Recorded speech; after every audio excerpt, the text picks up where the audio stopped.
All right, you are with John Leonard Harris from Encouragement Consulting and Encouragement Unlimited, and this is the real reason for college.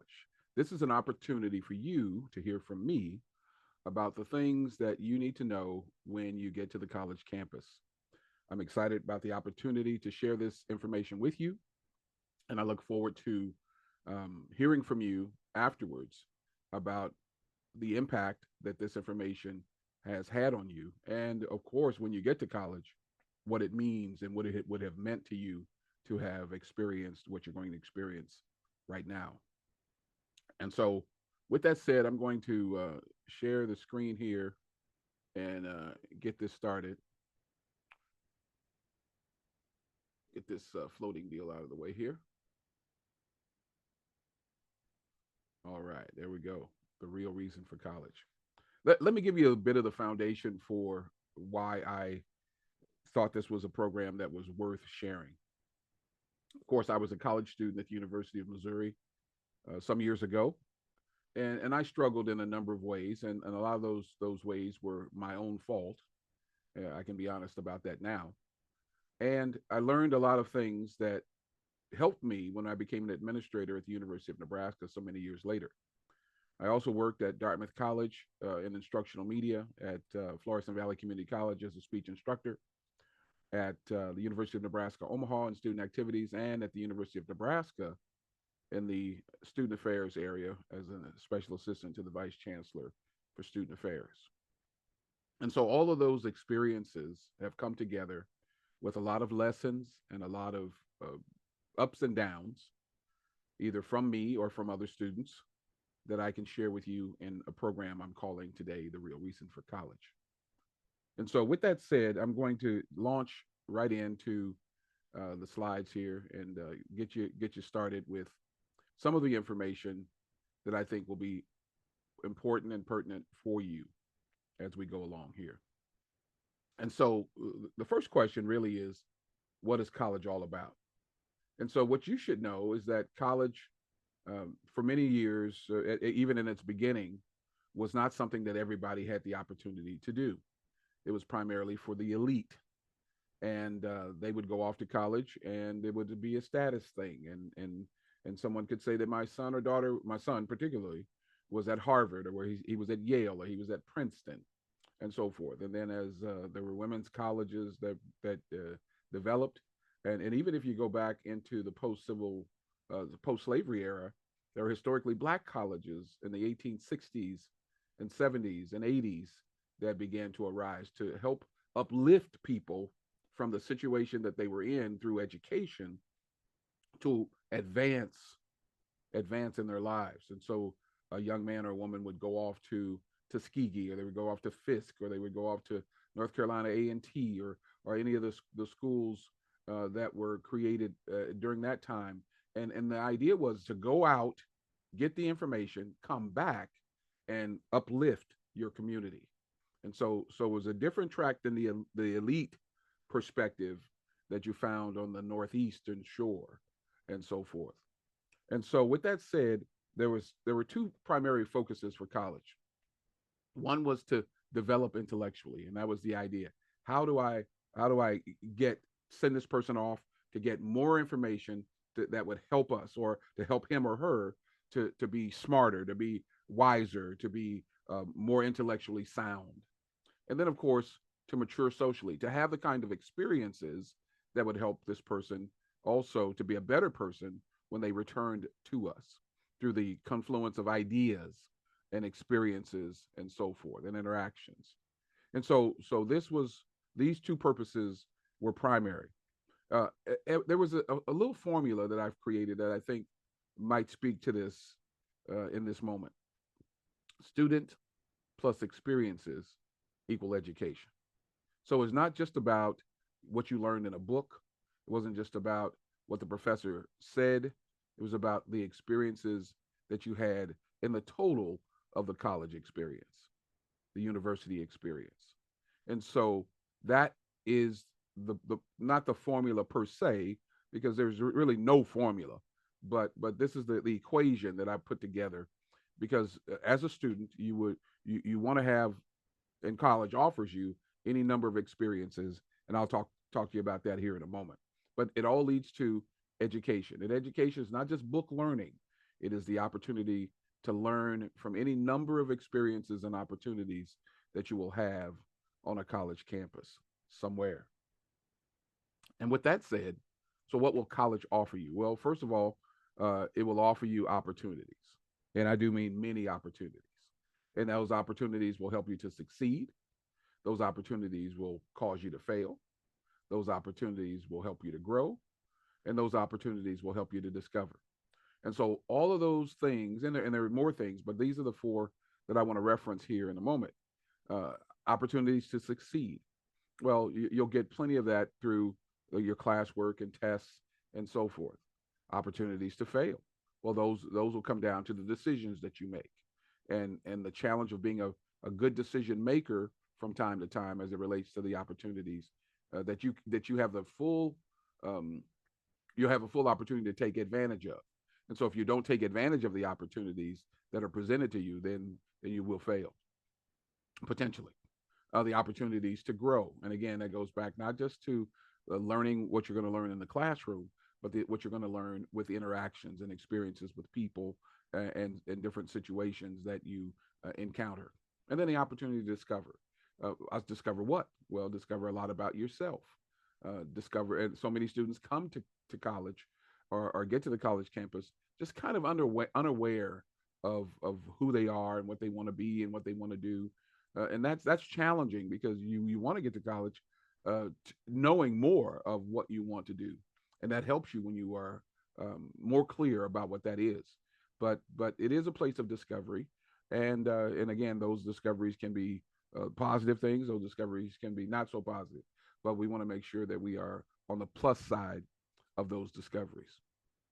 You also have experiences, and some of those experiences can be good, they can be bad, they can be life changing, and they're opportunities that you'll cherish for a lifetime. I can say that post my experience at the University of Missouri, that some of the greatest friends I still have on Facebook, that I still encounter when I go back for homecoming. These are experiences and people and individuals that I love, that I care really a lot about. I'm able to engage from time to time when I go back home to St. Louis and so forth. So I started at the bottom here, but that's part of the good experiences that you can have when you get to a college campus. Relationships, friendships that will last a lifetime. Those good experiences do come back to the opportunity to take full advantage of the college experience, the full advantage. And so if you are on campus, which not everybody is, but that provides you with a wealth of opportunity and experiences as a part of a community. That's right. The college campus is a community, and it becomes your community. They become your kind of small city, if you will. And so you'll get to learn about individuals, of course, the students, but also staff and faculty, individuals who you can connect with and learn from and have relationships with, and all of that is good. Also, the different adventures, if you will, that you'll get a chance to be a part of when you get on the college campus. Various organizations that you can be a part of, leadership opportunities, conferences that you can go to, along with what you do in the classroom. All those experiences really help you. Also, there are bad experiences, and of course, it all comes back to who you are around. Who are the people that you're hanging with? Who are the people that you're spending your time with? What decisions are you making that affect your life? And again, they can be life changing. I very I very I believe that nobody really comes to a college campus to have a child out of wedlock, or to do the kinds of things that get them put in jail. But guess what? Being in the wrong place at the wrong time, making a bad decision about this or that can change your life forever. Also financially, there's some financial things that you can get yourself involved in. If you're spending money that you don't have, if you're taking out loans, if you're not paying your bills, that affects you after college as well. And so you want to make sure that you are at a maturity level, that you have people around you that you can bounce ideas off of, that can help you to have these experiences be positive and good experiences, and not bad life-changing experiences. There's some things that every student must understand about college, and I want to make sure that I share these with you to make sure that you are clear about them. Back to the conversation about why students went to college in the early 1800s. Uh, that's because college is not a right; it was a privilege. It was a privilege because it cost money to go to college, and not everybody had the money. And so if you were able to scrape up, particularly if you were in that post slavery era, you were able to scrape up enough money to send your child to a college. That was quite a blessing. It was quite a big thing for them to go off. Now, if you were, of course, in the upper crust and the elite of the great Northeast, Harvard and Yale and Princeton and Dartmouth and so forth, then it was a totally different thing. But still, it wasn't a right. There was an expectation, but it still was a privilege to be on a college campus because not everybody gets to go to college. Also, college is a place because you're paying for it. It's a training ground. It's a place that's equipping you for the career or vocation that you're looking to enter. And so you're paying the individuals that are teaching you. You're paying the individuals that are in administration.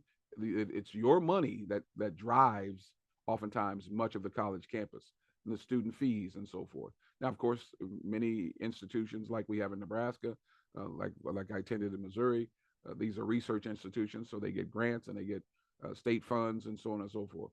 But a lot of college is born out of student fees. That's why when enrollment is up, great things can happen on the college campus. When enrollment is down, then other challenging things because the money is not there. But you're paying for your experience on the college campus, and so you want to take full advantage of making sure that not only you remind yourself of that, but you remind others that I'm here to be equipped and trained and prepared for the thing that I'm ultimately going to be doing with my life. All right. Also, it's a place where you can expand your horizons and make new paths along your journey. That's right. The challenge is to step outside your comfort zone here and there, to experience new and different things. And that's, again, a part of the sending the young man or young woman off to the college experience to see if they can experience the kinds of things that would help them to grow and develop and mature in a way that they probably couldn't back home and so forth. And now that doesn't mean that they didn't come to the college campus with foundation principles and beliefs and so forth, but you would experience and hear things that might allow you to move into a new realm of understanding about this or about that and so forth. That doesn't mean that you're accepting it or embracing it, but at least you're hearing it, you're engaging it. And that's what you do on a college campus. You engage ideas, you engage perspectives, you engage different ideas of areas of thought and so forth. And so college is that place where you can do that. Of course, college is a place that's going to, as I just mentioned, expose you to different people, thoughts, experiences, and perspectives. And then, of course, the idea is college should help you to become a different and a better person. Well, yes, and no. Uh, College can do that.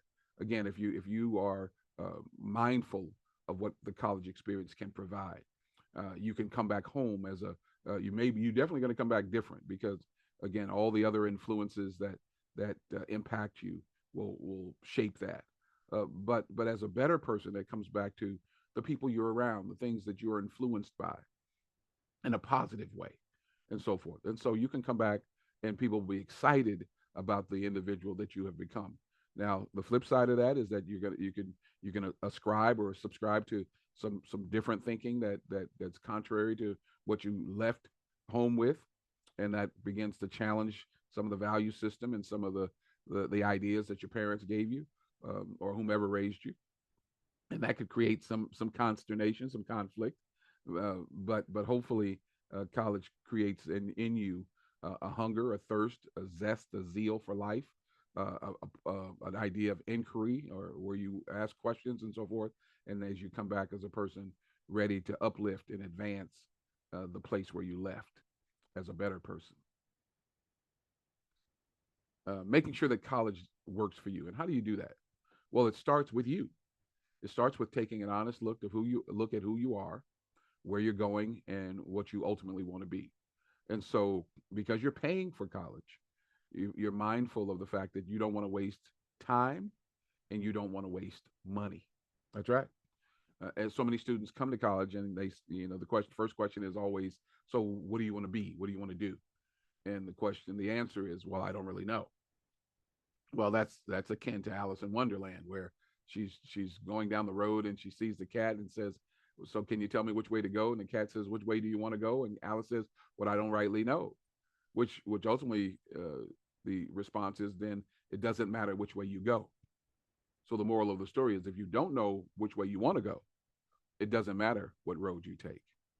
And so the idea is to have a sense of what career, what vocation, what passions do you have, and what will you want to do? What do you need to do to get yourself to that place?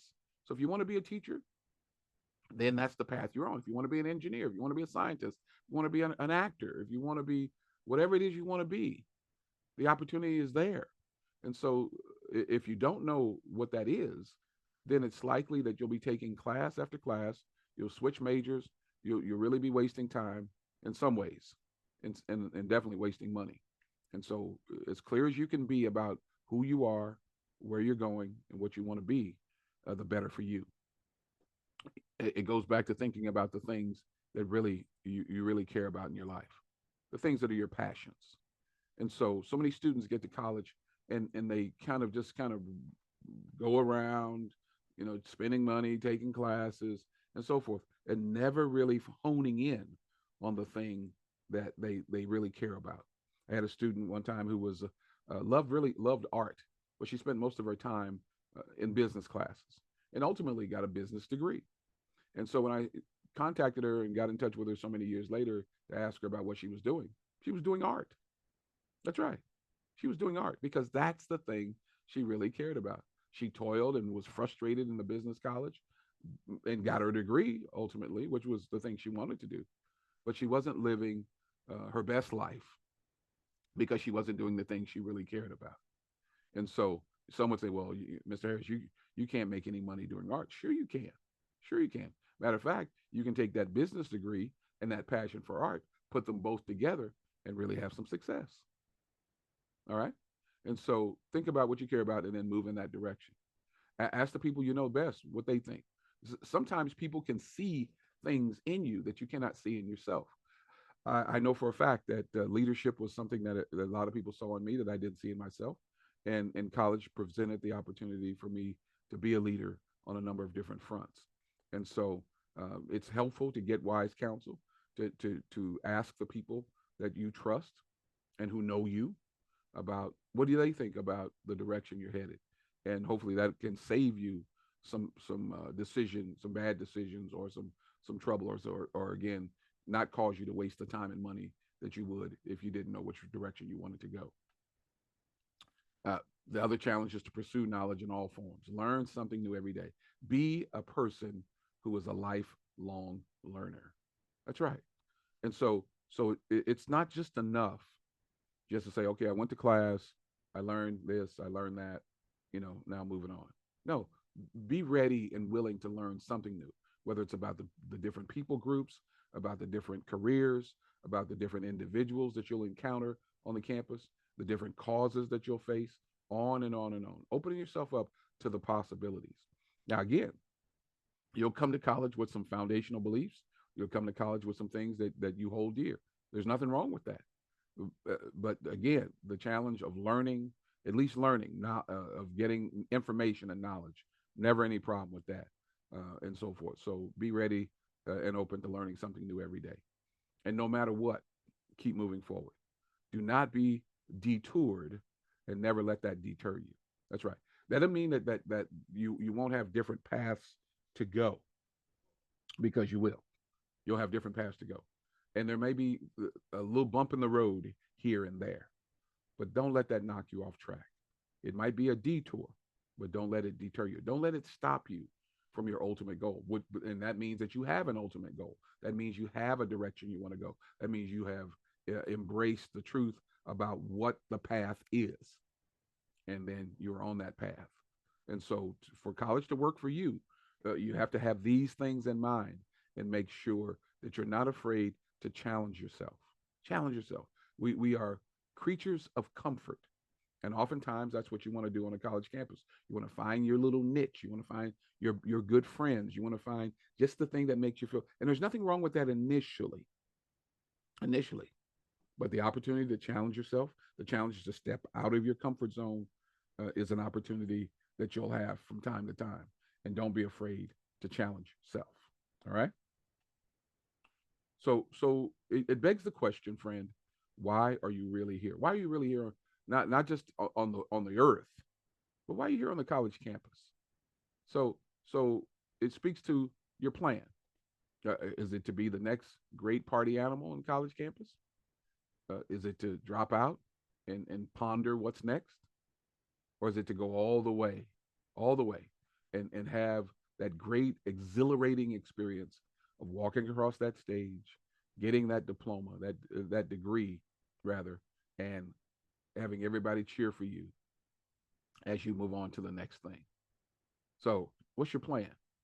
And you want, as soon as you can figure that out, the better for you. Now, of course, I would imagine most people say, well, Mr. Harris, my goal is to graduate and move on to success. Yeah. So remind yourself of that. When you find yourself in the party animal place, remind yourself, this is not my plan. This is an experience. It's not my plan. When you find yourself wondering, well, do I need to keep doing this, or am I frustrated enough where I need to go and work and leave school? Well, remind yourself of your ultimate goal, to graduate, to not only for yourself, but also for the people who have invested in you. Remind yourself and move on to success. So, what will it take to get to the end, to make it to the end? You know, sometimes we are good starters, but we're bad finishers. That's right. Just think about all the things you've started and haven't finished. And the question is why? What is it? Did you not have the passion? Were you not committed? Did you not have the conviction of your beliefs to think how that this was very important? Well, there are several things that I think are critical for you to understand as you think about the end at the beginning. Okay. Well, where do we start? Well, we start with preparation, and part of your preparation is what you're doing by listening to me right now. Preparation. What are the things that you need to get in place before you step onto the college campus? All right. And so it's not just about just showing up. There's a place of preparation because, again, you're going to be taking classes. Are those classes in line with your schedule? Are you working? Okay. Uh, and do you have the tools? And that's the other thing. You know, college requires tools. Anything that you do, anything you want to be successful in or at, requires the appropriate tools. And so, depending on the major that you're going to be in, the books that you're going to need, all of the different tools that you're going to need to make sure. And of course, in this age of the internet, of social media and so forth, we want to make sure that we're prepared in terms of maturity to be able to make sure the things that are going to benefit me, I want to get close to. The things that are going to be detrimental to me, I want to stay away from. You need to recognize and prepare for those things before you get on campus. Don't, here's an old saying that I just made up. You can't study for the test when it's time to take it. That's right. You can't study for the test when it's time to take it. And simply put, you can't change the experience, and particularly if you're moving in a negative direction. You can't change it for the better when you're in the midst of it. Okay, if it's going down a slippery slope, God forbid, you don't want to be in that situation. So you want to prepare yourself beforehand. Have your escape routes. have your sense, your support system, all those things in place. Make sure that you're ready for these adventures. Now, some of them will happen impromptu. There's no doubt about that. But keep your eyes open. Don't be naive. Everybody who says they're your friend is not your friend. Everybody who's around you is not somebody who's on your side. Be ready for different experiences and different people. Prepare yourself and so forth. Also, if you have a car, you want to be mindful of where you're going to park. You want to get out on the campus and scope out the different parking spots and so forth. All these ways to scope out the place, prepare yourself. If you're going to be living in a dorm, you want to make sure that you have those things in place that you need to be successful. You may have a roommate, you may have suite mates. How are you with other people? Do you want to live by yourself? On and on and on. All these things are questions that you need to ask. And part of that helps you with your planning. As you're asking these questions of preparation, it helps you to plan, to put things in place so that you are able to get to class, have your experiences, and have success. And so your preparation leads to your planning. And oftentimes, your confidence on the campus is born out of these two things. If the more prepared you are for a test, the more confident you can be. That's right. The more you have planned and set up your study schedule and so forth, the more confidence you can have because you invested in yourself and the things that you needed to do to be successful. Thirdly, participation. If you are on a college campus, the opportunity, as I mentioned earlier, is for that to be your community. That's right. It's going to be the place where you engage and interact on a regular basis. So the question then becomes, so what things should I participate in? What things should I be a part of?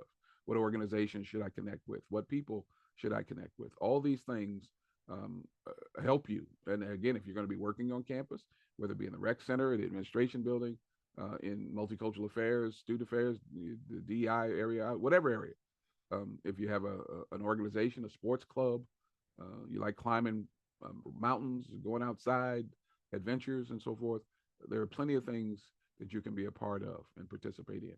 And so, whether you are an on campus student or a commuter student, think about the things that you can participate in because this participation has a lasting impact. If ultimately you have well, let me say it this way. Ultimately, when you graduate, you're going to be looking for a job.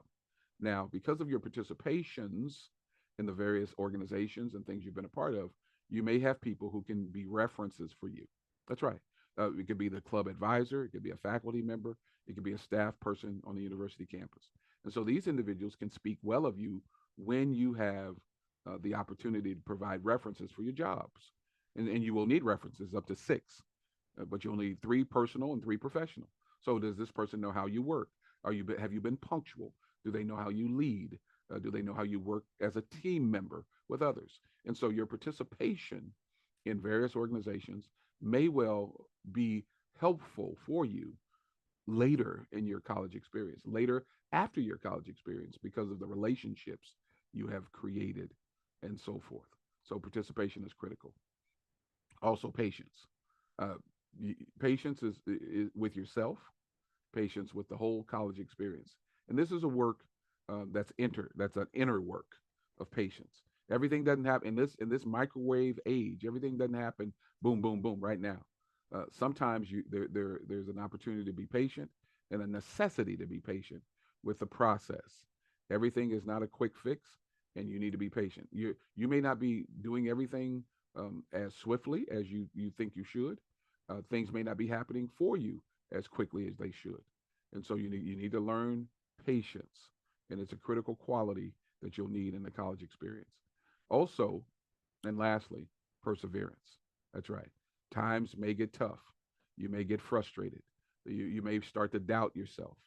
Any number of things. But the key is to persevere. And I'll speak to this here in a moment, but I'll say it earlier here. This will come down to who the people are who are supporting you. Where's your support system, and who's encouraging you in those tough times.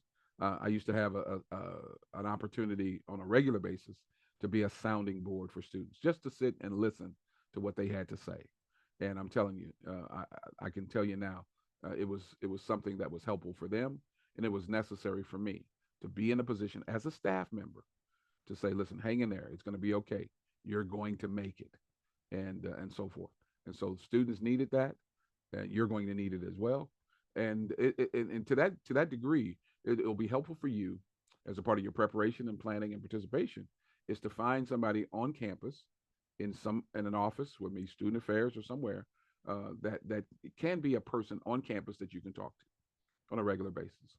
And there's all kinds of people in every area of the university that are open and ready and able to be that sounding board, that confidant, that trusted advisor that you need. And so take full advantage of the opportunity get those individuals on board with you. So when we talk about what is the real reason for college, there are a number of things that I have documented, that put down, that I think will be definitely helpful for you as you think about this process. You think about this part of your life. You think about not only where you're going, where you're headed, but ultimately what this means to you.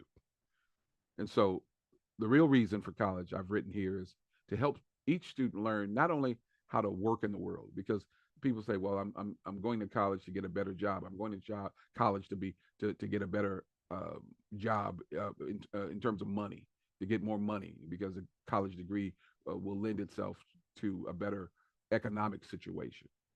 Well, that's true. That's true. But not only are you there to learn how to work, you learn you're there to learn how to live. That's right.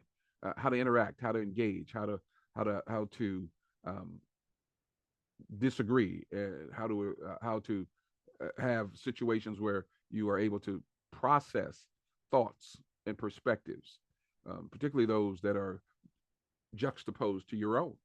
That's right.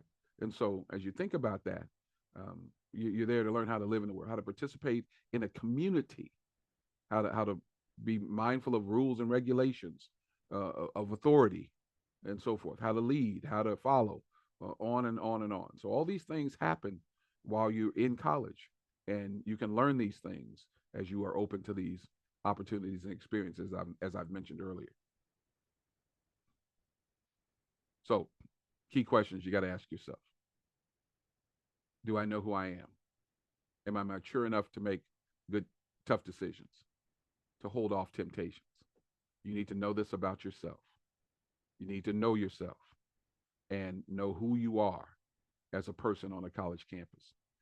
If you're a person who is easily taken in, if you're naive, if you're not one who has their head on a swivel, now I mean being suspicious of everybody and is suspicious of everything, but mindful that everybody who is says they're with you is not with you. But be mindful that there are three levels of friendship. There are casual friends, there are close friends, and there are intimate friends. That's right. So some people are just high and by. Some people, are hangout people. Some people are the people you tell your secrets to. And so be mindful that there are three levels of friendship: casual or acquaintances, close friends. These are the people you hang out with. You know them, they know you.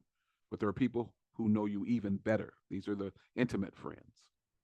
And not intimate in terms of romantic, but intimate in terms of a closeness, that these are the people that you count on and talk to in the tough times. And so understand that as well. Ask yourself, what should I expect to gain during my college years, and what should I expect to give? It's not just about what you get from college, it's what you give. And again, this is your community. This is a place where you have an opportunity to have, here it is, influence and impact. And so you want to take full advantage of that opportunity to have influence and impact. What can I gain? Well, there's a lot you can gain. And we've spoken about that with opportunities and experiences. But what can I give?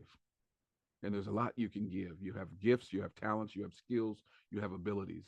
And the challenge of giving those things to that college community is something that's very vital.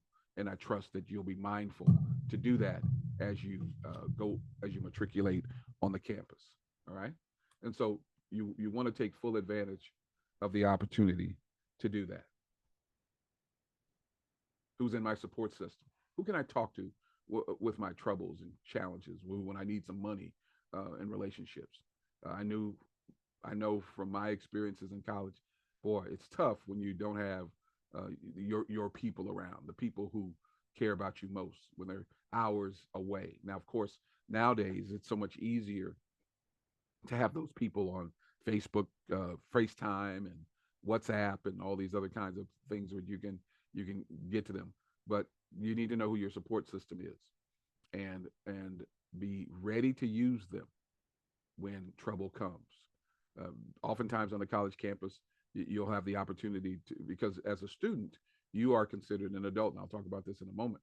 You're considered an adult. Your parents or whoever your guardians are not on the campus with you. They are not people who are part of the conversation that you're having on a daily basis. The expectation is that you'll be handling your business, you'll be answering your questions, you'll be taking care of the things that you are responsible for. And so it's not somebody else that'll be doing that, it'll be you.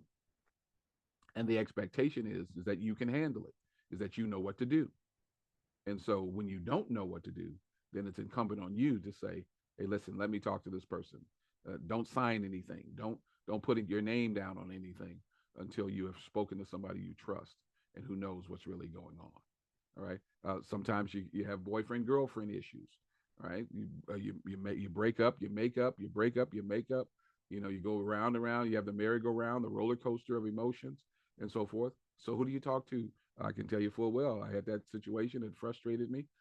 It caused me to make some bad decisions that I could have regretted for the rest of my life. But fortunately, there were people who put their arm around me, people I could trust as advisors and confidants, and so forth. I was away from home and didn't have the people that I cared most about and the people who cared about me close to me. So take full advantage of who your support system is. What things should I become involved with, and what things should I not become involved with? Again, there are some things that will be helpful for you, and some things that will not be helpful. Be careful to be an original, not a follower, not a copy. There are plenty of people out there just following the crowd. Everybody's headed somewhere, and I just jump in the line and go with them. Well, guess what? That could have some challenging consequences. So be careful. Get your information. Ask questions. Where are we going? Who are we going to be with? So on and so forth. Now, that doesn't mean you're a spoiled sport. That doesn't mean you're, a party crasher, or I mean, a fuddy duddy, or whatever you want to call it. That just means that you're looking out for yourself, and there's nothing wrong with that. I'll, what will help me gain the skills that I will need in my professional life? Well, also you realize as you get later and later in your college experience, you have the opportunity for job shadowing, internships, and so forth. Again, as you're clear about the professional life you're going to be living, whatever that is, then what skills do you need? Whether they're communication skills, technical skills, um, uh, whether it's engineering, industrial, chemical, whatever form that takes, agricultural, particularly here in Nebraska, there are agricultural skills. How about business skills, so on and so forth? All the skills that you might need, and what can help me? Who can help me to gain those skills? And you want to ask yourself and engage those people relative to the skills that you're going to get. Again, you're paying for this. You're paying to be trained and equipped for the vocation and for the career that you're ultimately going to have. And so it's incumbent on you to know who can help me to get what I need to have that professional life that I'm looking for. And am I willing to leave? I spoke of this earlier. Am I willing to leave my comfort zone in order to maximize my college experience? And again, that doesn't mean trying everything or anything once. No, it just means that I'm going to stretch myself from time to time. I'm going to leave my comfort zone and say, hey, listen, this is something that's foreign to me. This is something that I don't really know a whole lot about. Let me inquire. Let me be a little curious, at least on the periphery, to get a sense of what that might be. And you'll expand your horizons, and you'll find out that you'll learn things in a way that you did not expect, and that'll be a good thing for you. That'll be a good thing for you. So again, how to make college work for you. Again, I mentioned this earlier, but I'll say it again. You are considered a responsible adult. That's right. You're considered a person who can handle the affairs that are brought your way. Uh, your parents may be paying for college. You may be paying for it. You may be sharing it, splitting it, but all the bills are yours. They're not your parents. They're yours, and so forth. And if you want to keep them out of it, if you want to let them be involved in it, that'll be your decision. But you're considered an adult on the campus, and so whatever you get involved in, there are adult issues, and you need to be mindful of that. Again, determine what direction you want to go, so you don't waste time and money. Be careful not to sign or agree to any contracts without first consulting someone you trust. Don't be pressured into anything. Why do I say this? Because oftentimes on a college campus, say for instance, you are needing money for books, and you go to the financial aid office, and you can take out a $250 to $500 loan just with your signature. That's right, you can do that. And This is a loan that's due back in 3 months, 6 months, whatever the term is. And say you don't pay it. Okay, your parents don't know anything about it. Nobody, you just signed it because you needed books.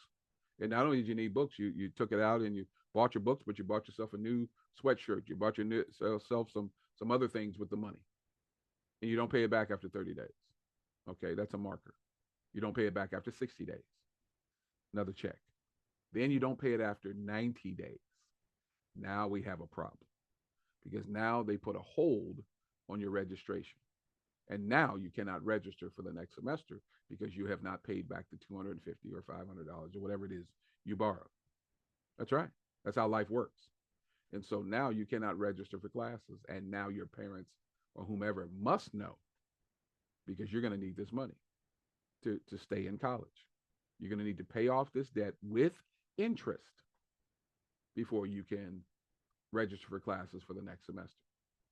So again, be very careful. Be very careful about signing anything, making any contracts before you've talked to someone about what it really means. Be careful. Make a real intentional effort to develop and maintain critical relationships. I mentioned this earlier with students, faculty, and staff. Again, mindful that at some point in time in the future, that these relationships will be critical as references, as people who can speak well of you as you're moving towards your professional career. Understand that as a student, you have rights. There is a handbook, and it's probably electronic now, but it just says that as a student, you have rights. You're not on the college campus to be harassed or harangued or denigrated or hurt in any form or fashion. You do have First Amendment rights and so forth, and you need to know what those rights are. And when those rights are being abused or where they've been violated, then there are processes on a college campus that you can engage to help you to get justice for yourself and so forth. If there's something happening with a professor and so forth, making sure you're reading the syllabus right. And so if there's any discrepancy, any disagreement, then there are pathways to get these things rectified. Also, you got to be aware of any penalties. And if you fail to meet these deadlines and financial obligations, there are penalties involved. And so, once again, you are an adult. You're considered someone who's going to pay the bills, if you will. And so, but if you don't pay those bills, then there are penalties. Again, you can have your registration put on hold. You can have your financial aid put on hold. Any number of things. And so, you want to make sure you know what the penalty is. If you can't pay it in 3 months, then is there an extra $10 you got to pay? If you don't pay it in 6 months, is there an extra penalty you got to pay? So the challenge of what's happening in this moment is what's real life. You don't get forever to pay your bills. And those of you who may be watching this right now, you know that because you're working right now. You have bills already. And so you get a certain amount of time to pay your bills, and you got to pay them. And if you don't pay them, then there are penalties involved. And so you want to make sure you are aware because this is your responsibility. That's right. Not anybody else's. Your responsibility. I want to just share some slides here about the classroom work. Most of what you'll be doing on the campus involves professors, classwork, and so forth. And there are some expectations you need to be mindful of as you go through these classes and as you engage and encounter different individuals who will be teaching you the subject matter. So, first of all, I go back to preparation. Make sure you're prepared for class. This is different than high school. All right. No, you are the responsible party. Nobody's getting you up. Nobody's telling you what to do. You are responsible to get up, get to class, be there on time, show up often, and so forth.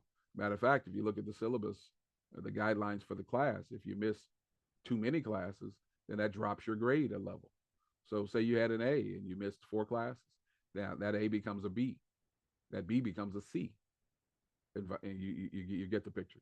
And so forth. So you want to make sure you show up and show up often. Um, I was in classes of 500 where the professor really may not have been able to tell, but also I was in classes of 9 and 11 and 12 and so forth, where it was obvious if I wasn't there, then it was clear. So make sure that you are there and prepared.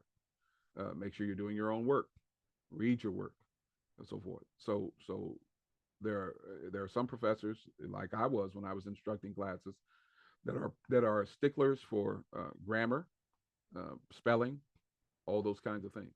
Now, today, with the access to the internet, to Google, to Chat, GPT, and all these other things, AI, people are pulling up information and papers and so forth, but they're not doing their due diligence to proofread and make sure because some professors have a harsh plagiarism problem. You're not using references the way you should. And so you need to ask yourself, how well do I write research papers? How well do I write, period?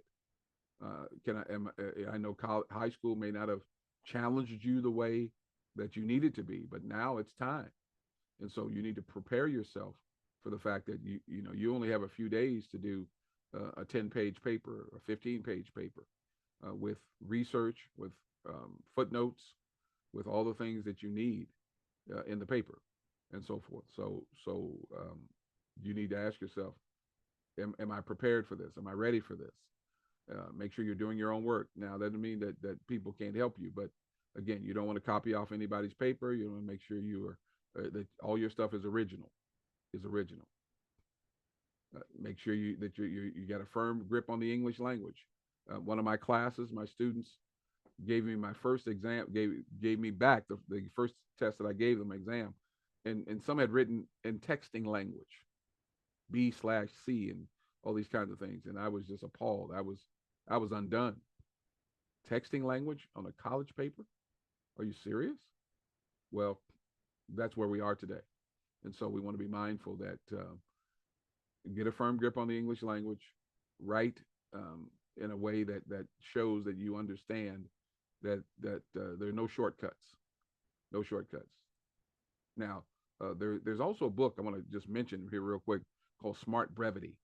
Look that up on the internet. Smart Brevity. It just gives you an opportunity to understand that everything that you're saying doesn't have to be elongated. You can say things in a concise and precise way that helps you to get to the point. And so if you don't have a real firm grasp on writing and so forth, and you're going to add a bunch of words, go to smartbrevity.com. Go check that out and see if that book will help you. Smart Brevity, Brevity, Smart Brevity. Also, have your facts straight. If you have an opinion, make sure that you're able to back it up. Oftentimes, when you challenge professors, when you challenge other people in the room, and a lot of this is happening nowadays, where people think they have enough information and they go out and they start making many different declarative statements about this and about that. You have your facts straight. Have supporting documents or documentation or information, not just an opinion. Everybody has an opinion, but how do you back it up? How do you make sure? And if you ever challenge a professor, him or her, you want to make sure you're really clear about what it is you're saying. All right, your opinion, assumptions, and perspectives.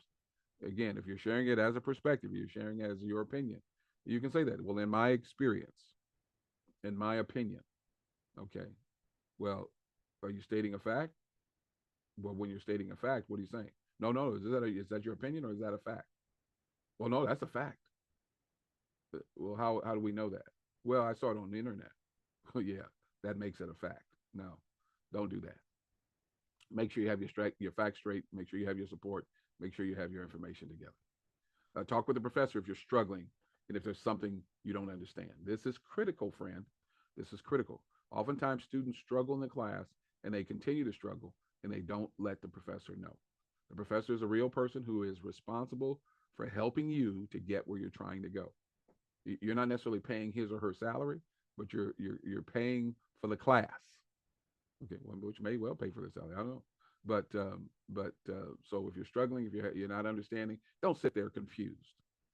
Get there early. Talk to the professor. Use their office hours. Stay after class. Whatever you got to do, but make sure that you get some clarity, that you don't continue to struggle and be confused in the class. And also realize that learning is best when it's interactive. Be ready to share your ideas, your thoughts and perspectives when you're engaging in the conversation.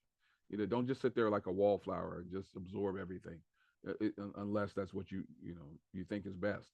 But the opportunity to learn and engage, again, those new ideas, those new perspectives, the opportunity to push back on some of the things that other people are thinking and saying, not necessarily in a judgmental way, but in a way that says, hey, I don't necessarily see it that way. And that's okay. We can agree to disagree. It's all good. So make sure that you are ready to engage and interact in conversations in the class. Also, you want to be careful and mindful that you get your work in on time, be punctual with your work. If there's a reason for a delay, make sure the professor knows. Some professors will be sensitive to that, others will not. Ask questions if you don't know something. The only dumb question is one you do not ask. And so it may be, oftentimes I found this to be the case, that if you ask a question, it's likely that somebody else wanted to know the answer to that question, but they were afraid to ask. And so now that you have asked it, now the information is out there. So don't sit there wondering, okay, what about this? Or leave the classroom and start asking other students. No, if the opportunity to get the answer is right in front of you, then get the answer. Get the answer as soon as you can. Don't expect every professor to be sensitive or concerned about your situation. If you've had a death in the family, if you had crises and so forth, some professors will care, others will not. And and that's frustrating to think that there's an individual who could care less about the fact that grandma died, or I lost this, or this person got hurt in a car accident. But it's just the case. Some people are sensitive about those things, and some people could care less. And so don't expect that every professor will treat you or be available for you the same way. So note that.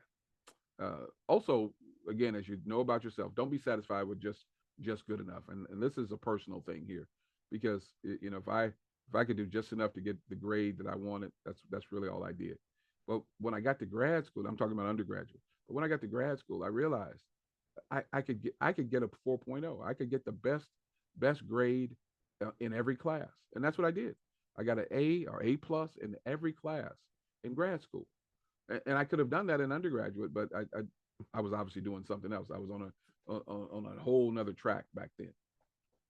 But I realized that excellence really is the only option, and that helps you, because when you get later in your college experience, or when somebody wants to see your transcript, and they realize that you gave your best effort, they can see it on the paper.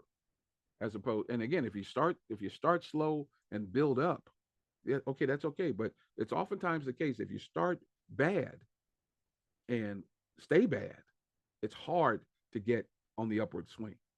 It's very difficult. So get off to a good start. Get off to the best start, because if you have a slip here and there, then you can recover. But if you start bad and stay bad, boy, I'll tell you, that'll be a big hill you'll have to climb. Read everything, especially the fine print. It used to be that there were hard copies of the course catalog and all the kinds of things you need to read. Now most of them are electronic, but that doesn't mean you're not responsible for them.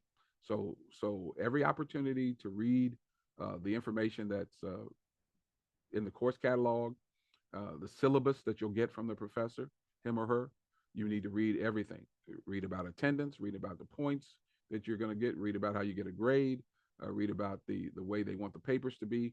Make sure you read everything, because you are responsible for it. And so ignorance, there is no ignorance in misunderstanding. If it's right in front of you and it's something you should or could know, you're responsible to know it. And so again, nobody's going to remind you, nobody's going to ask you about it. It's your responsibility to make sure that you have read and that you understand. And if you don't understand, again, make sure you ask the questions. Then take advantage of a professor's office hours. Know what time they are there and what you want to get from them when you talk to them. So the person only has 45 minutes and they have 5, 6 students that they want to talk to. So when you get there, there's no hemming and hawing. Hey, professors, no. This is what you said in class last week about the test. I want to make sure that I'm clear about what kind of test is it. Multiple choice? Is it essay? So on and so forth. And what else do I need? What chapters are we covering? Make sure you get all your understanding, and then move on about your business. If the opportunity is to linger, to build a relationship, then you want to take full advantage of that. But make sure if you take advantage of office hours, make sure you know what you want when you get there, so you don't waste your time or the professor's time. All right. So, four things here: making the most of your time, and time is of the essence. And if you're working, it's really of the essence. So you want to uh, make sure you don't procrastinate. College is not high school. When assignment is due, it's due. I mean, I used to talk to the teachers at the places where my kids went to school, and they had forever to do the assignment. No, this is not high school. This is college.